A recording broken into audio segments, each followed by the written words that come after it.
வணக்கம். திருக்குறள் எல்லோருக்கும் வாழ்க்கை வழிகாட்டி. எந்த வயதிலும் எந்த நிலைமையிலும் இது நம்மை மெதுவாக நல்லதொரு பாதைக்கு அழைத்துச் செல்லும் நெறி. நாள் ஒன்றுக்கு 2 நிமிடம் மட்டும் கேளுங்கள். புரியாவிட்டாலும் பரவாயில்லை, நடைமுறைப்படுத்த முடியாவிட்டாலும் கவலையில்லை. கேளுங்கள், மெதுவாக உங்கள் மனதில் ஒரு மாற்றம் உருவாகும். கடினமான நேரங்களிலும் கூட அது உங்களை அமைதியாக தூக்கும். உங்கள் வருகைக்கு நன்றி. லைக் பண்ணுங்கள், சப்ஸ்கிரைப் பண்ணுங்கள். வாங்க, இன்று நம்ம திருக்குறளை தொடங்கலாம். இன்றைய குறள் அதிகாரம் 10, இனியவை கூறல். குறள் எண் 94. வணக்கம்.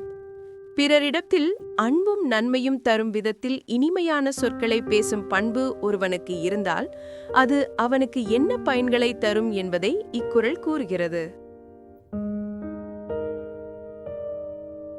துன்பு அருவோம் துவ்வாமை இல்லாகும் யார் மாட்டும் இன்பு உருவோம் இன்சொல் அவர்க்கு. இன்பத்தை தரும் இன்சொல் ஒருவரிடம் இருந்தால் அவருக்கு இவ்வுலகில் துன்பமும் வறுமையும் வராது என்று வள்ளுவர் அறுதியிட்டு கூறுகிறார்.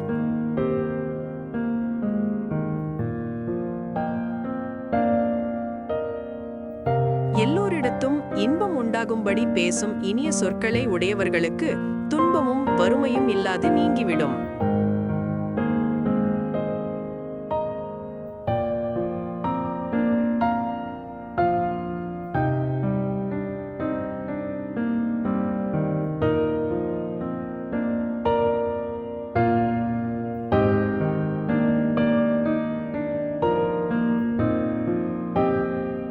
இன்சொல் பேசுவோம், துன்பங்களையும் வறுமையையும் நம் வாழ்விலிருந்து விலக்குவோம்.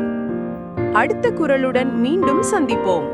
உங்கள் மனம் நிம்மதியாய், உங்கள் வாழ்வு நிலைத்ததாக இருக்க நமது சேனலுடன் இணைந்திருங்கள். வீடியோ பிடித்திருந்தால் லைக் செய்யவும் மற்றும் புதிய ஞான கருத்துக்களை பெற சப்ஸ்கிரைப் செய்ய மறக்காதீர்கள்.